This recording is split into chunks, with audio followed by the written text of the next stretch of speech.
Okay, nice. And if there are any problems, I have notifications for Zoom and Discord on my phone, so please just message me. Okay. All right. Thank you so much. Hi, everyone. I'm Applesplosion or Audrey. Um, I am an artist and I sometimes draw backgrounds. So, one thing I hear a lot from visual novel developers that I've worked with is, wow, you're a background artist? Those are impossible to find. Um, so, I figured it would be a good idea to teach everyone how to draw their own backgrounds. So, the idea is for this to not require too much artistic skill. Unfortunately, I accidentally developed some at some point. So I tried to simulate it by drawing this entire thing upside down and on my couch. So we'll see how that works out. So some of you might recognize this survey. It was a pre-survey that I sent out so that I could draw things beforehand. Thank you to everyone who filled it out.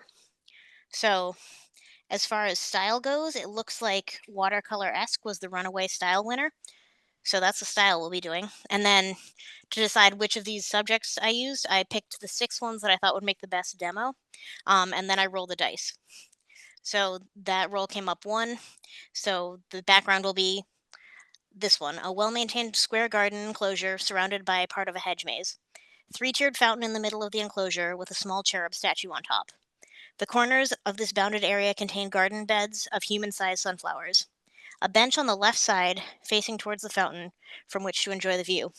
Clear blue sky with a small handful of cumulus clouds on a sunny day in the early afternoon. Okay, so that's a pretty complicated background, but it's definitely something we can handle. So, the first thing you're going to want to do is you're going to want to pick a free stock photo website such as Pexels, which I have here. Um, Unsplash or Morgue Files also work. You can also use a 3D modeling engine or a game like The Sims, which lets you build 3D environments. Um, or even take your own photos. Really, the idea is anything that you have the right to use, altered and unaltered. Um, so, what I like to do is I usually, for every piece of this, I like to get a reference. So, I'm going to look for one reference that's sort of the garden, one for the fountain, one for the cherub, and one for the sunflowers. That's going to take me a little while. But when you find a reference, and this is really important, you're going to grab this little link here, you're going to write it down, and you're going to keep it because you'll want to put it in the credits for your game.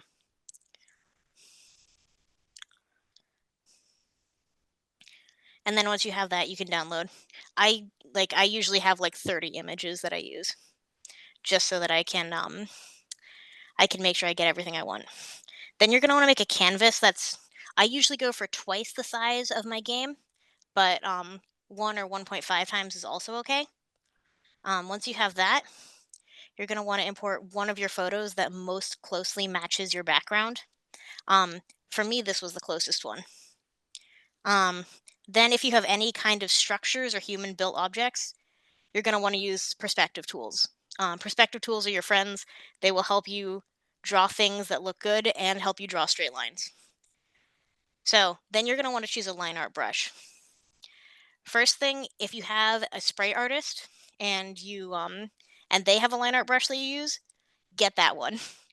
Then, otherwise, just choose a line art brush that you like. Um, Then you're gonna want to go to stabilization and crank those settings all the way up, just like 50% maybe. Um, and this will help you draw lines that look good. Then you're also gonna want to turn the pressure sensitivity way down. Pressure and line stabilization are both hard. You don't want to deal with them. So then you want to start drawing your space.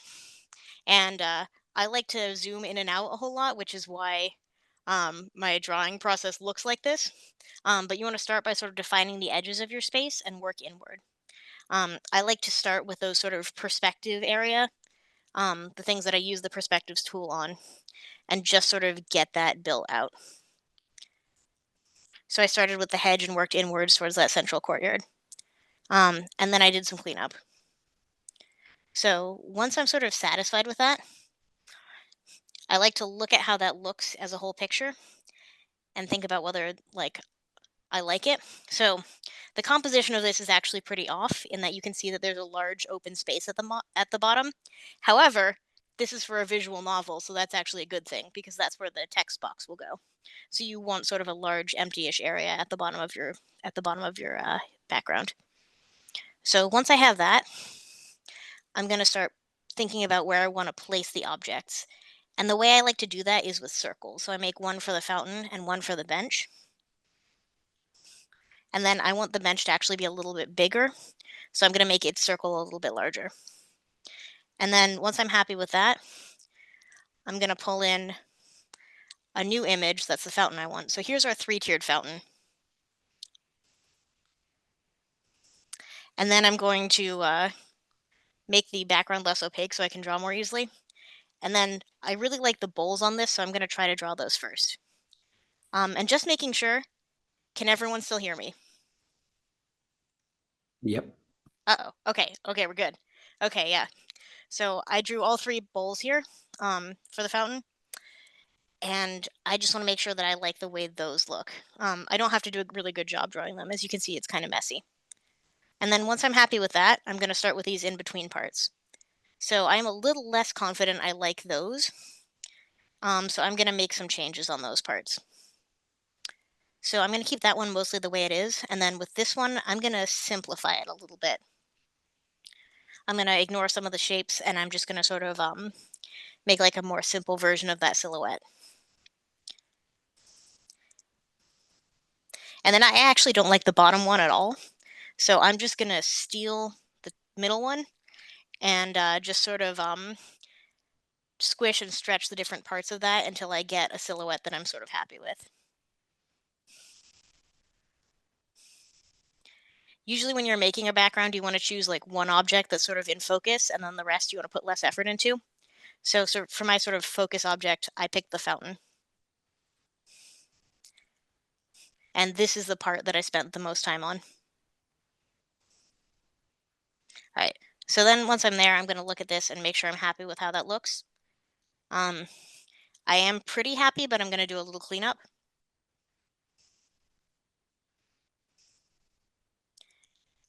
And then once I'm really happy, I'm going to start drawing the cherub. So I'm going to import a whole nother image for the cherub and try to get that roughly at the top where the other statue was. And then I'm going to do sort of the same process where I just sort of block out the large shapes and then like work my way into the details. This is another place where I don't feel the need to be too married to the design. I'm going to add a little extra fabric. I also don't like how small the wings are. So I'm going to exaggerate the shape on those a little bit. And then I'm also going to make them bigger. Now, when you're resizing something where there's 2 of them, you want to do one resize and then you want to move them to where they go. That's not perfect, but I'm going to call that close enough.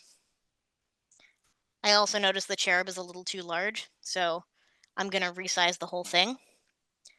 I'm going to use that fountain as sort of a checkpoint for where the cherub should fall. And then I look into that, decide I'm pretty happy with how that fountain looks.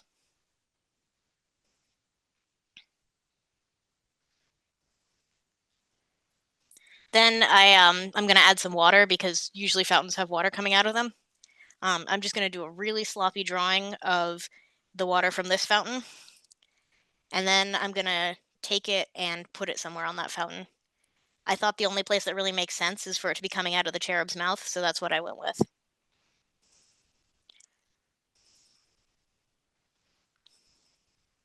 All right, then I zoom out again, make sure I like that. That looks pretty good to me. And then I'm going to move on to drawing other things. So I'm just going to draw this bench. That's going to be a much quicker process than drawing the fountain. And I'm just going to use the bench that's already here and not try to modify it too much. I also have to draw some sunflowers, but that sounds really hard. So I'm just gonna skip doing line art for the sunflowers.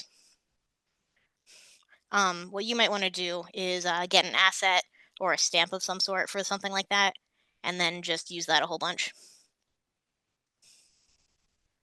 All right, so once I'm here, I'm looking at my background, and I like the way that this looks so far.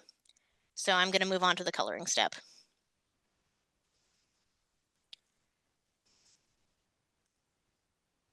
So the first thing you're going to want to do when you're doing coloring is make a color palette. There are a couple ways you can do that. One is you can choose one online somewhere. There are a lot of free palettes that you can download. You just use one of those. Another is you can pick an image you like, and most image editing softwares will have an import an image to make a palette, which is how I got that top one. Another thing you can do is you can start with sort of one base color and then pick some random colors that you like and just color them on top of that base color.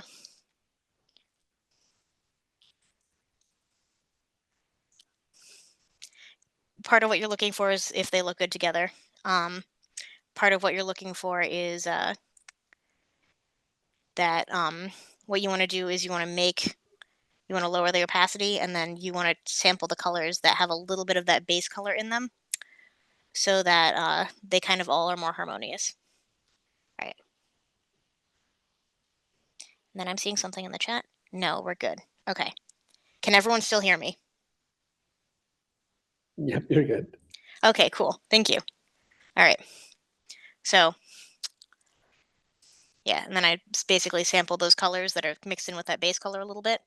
And you've got something more harmonious. And then the next step is you just kind of color everything in roughly. You want to use, I'm using some amount of texture brushes. Texture brushes are kind of like color brushes in that they are your friend, but if you use too many of them, your picture will look bad. Textures like colors can clash. So the way you want to handle this is you want to limit yourself to like 3 to 4 textures, or you want to limit yourself to a set of texture brushes that are all kind of analogous, like a watercolor set, like I'm using here. Although I did actually only use, I think, 4 different brushes. So I'm just gonna kind of sloppily color everything in. As you can see, the texture brushes are doing most of the work. It's really, I did kind of a messy job. Everything blurs together. That's fine. That's fine. It'll look good. All right. Unfortunately, for some reason, my imported clips blink a little bit, so I apologize for that. So the next thing is if you want to add a texture, a lot of the times your textures won't fit the space that you're using them in. Like I have this really nice brick texture, but if I tried to use it for this stone part on the bottom, it would look bad because it doesn't fit. So I have a way around that. I'm going to just draw the brick texture over the whole screen on a new layer. Then I'm going to use the distort tool and just drag those corners to the corners of my shape where I want the texture to be. Make sure that looks about right. And voila, you have a texture that's in perspective and looks much better. So I actually decided that I don't like the brick texture here and ended up getting rid of it, but I kept this clip in because I thought it was a really useful technique. All right, so the next step is shadows. What you want to do is go back to sort of your base image here, and you want to draw one big shape for all of the shadows. This one doesn't have a really discernible shadow shape, and that's fine. You can just sort of wing it by, you want to grab like a sort of a dark blue or blue-gray color, and then start with the corners and just sort of go out. And this also doesn't need to be good. You just sort of are looking for that like one big shadow that's takes up the whole background. I often like to shade the background and the foreground elements separately. All right, so now I have this shape. It does look pretty messy, and it does cover up the stuff, but that's totally fine. So there's a couple things you can do to get good shadows. A lot of people like to use multiply, and that's a perfectly good approach if you like it for your style. What I like to do is just use a really dark color and then do a low opacity. The reason I like to do that is because shadows don't have definition. If you look at stuff in the real world, the stuff that's in shadow, you can't see as much detail in it. So I just think that looks kind of nice and realistic. I also like to think of my shadows in terms of two shapes. I have one sort of broad shadow and then one sort of extra dark shadow that I'm just going to use to fill in the stuff that's really dark. So I've chosen an even more blue color. I'm using a little bit of Gaussian blend to make that a little cleaner. If you don't like the way your shadows look, Gaussian blend is your friend. You just uh you just sort of smear everything a little bit. And then I'm adding the shadows here. I had a really hard time making straight lines, but if you really care about straight lines, you can use the rectangle select tool.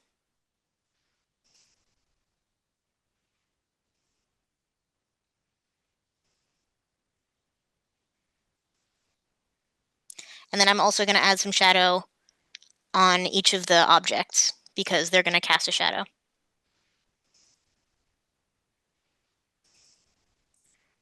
Then once I have that, I'm pretty happy. And I actually chose a different method for doing my shadow in this picture. Like I was using a round brush there, but I wanted to use a watercolor brush for this.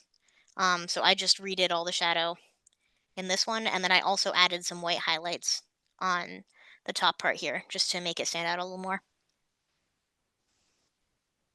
All right, and then I couldn't find a good sunflower asset that looked good with the style, so I decided to freehand it. Um, so I sort of started by making brown blobs everywhere, kind of at random, and then I put yellow blobs behind them, and then I drew a bunch of green lines behind that. And it doesn't really look good, but if you draw a lot of them, it looks okay, and then you just make it blurry.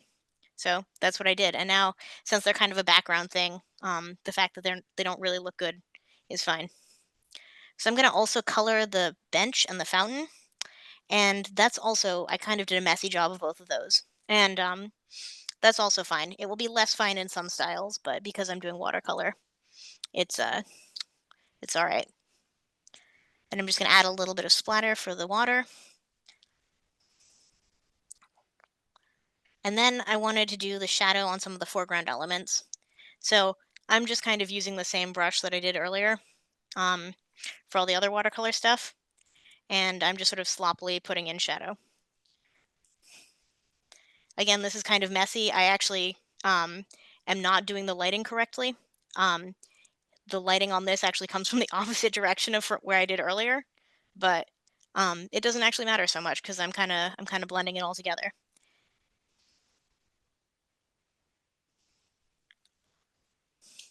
And then with the Cupid, I'm just kind of guessing. All right, cool. So that is most of our background. So I think that this looks okay, but it also kind of looks flat to me. Um, so there's one more step, and that's I like to add lighting effects. And the two lighting effects that I like to add the most are sunbeams and sparkles. So sunbeams, they're basically just semi-transparent white lines that you put in there, and I think those are a little too harsh. So I'm just sort of blending them out. And then I just do a bunch of stuff until it starts to look good to me. Um, I'm going to blend them a little bit. I'm going to erase a little bit. And then once I'm pretty happy with those, I'm just going to add a bunch of white translucent spatters. You can also do like a sparkle brush here. Really, you can do any kind of lighting effect. And, you mess with it a little bit until you feel like it looks pretty good. And there we have our final product. And also, as promised,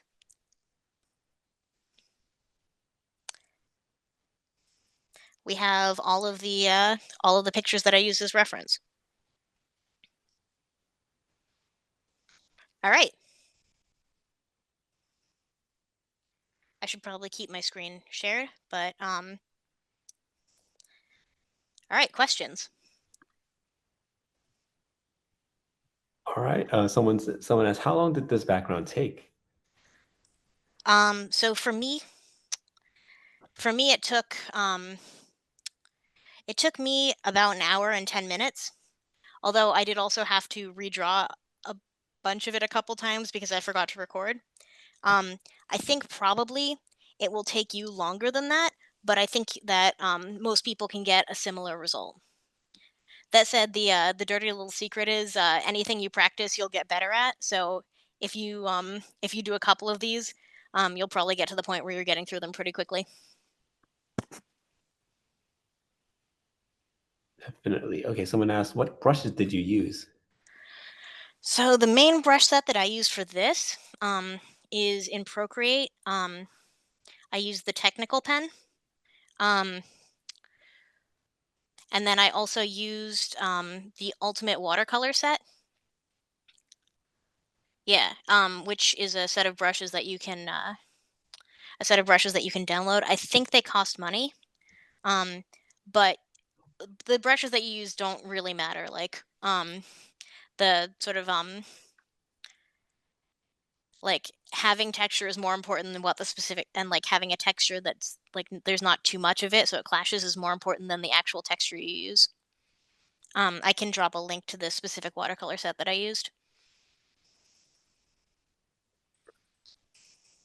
Okay, so someone asked, can you recommend a piece of free or inexpensive software for a person to start dabbling in digital painting? What would you recommend?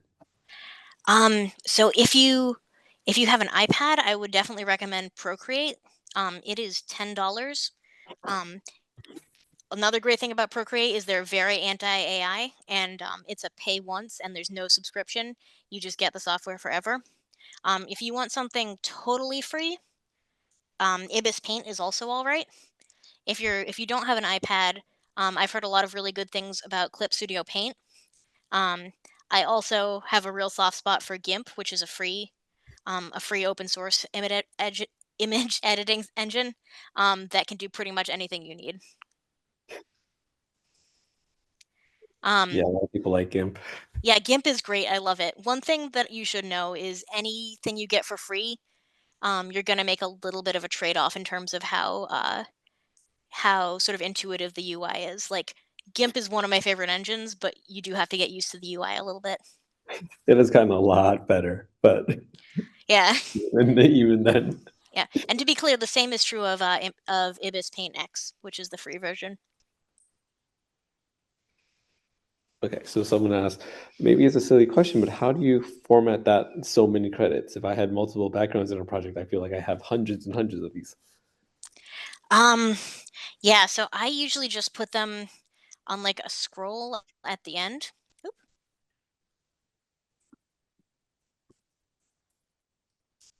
oop. Can people still hear me? Yep.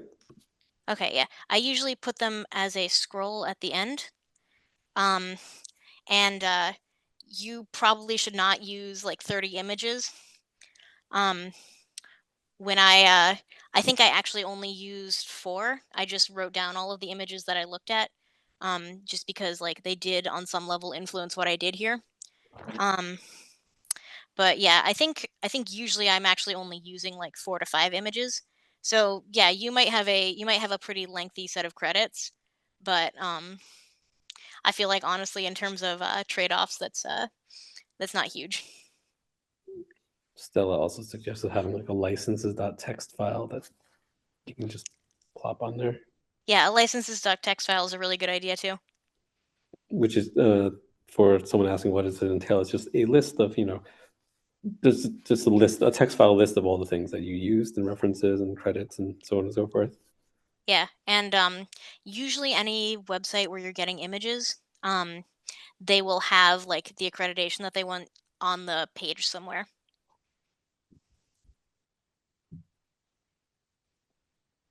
All right, any last questions?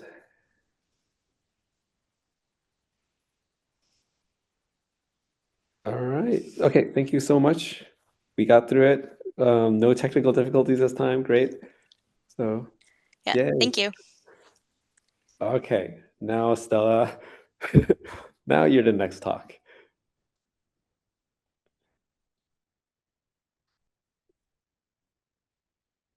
Oh, and someone mentioned that Minecraft lists their sound attributions on their website. So they have a whole page for that. It's cool.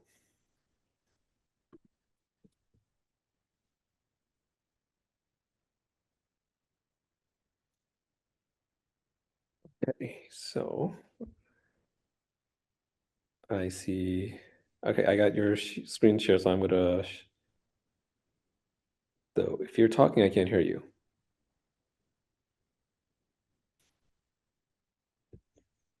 Mhm. You're muted. Let me unmute you. Wait, I can't.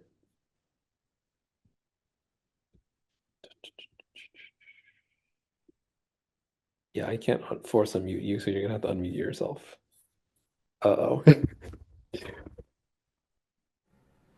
I pressed the wrong button. I thought I unmuted myself. I actually muted myself. Hi. All right, now Um, it's all yours. I was gonna say I was gonna try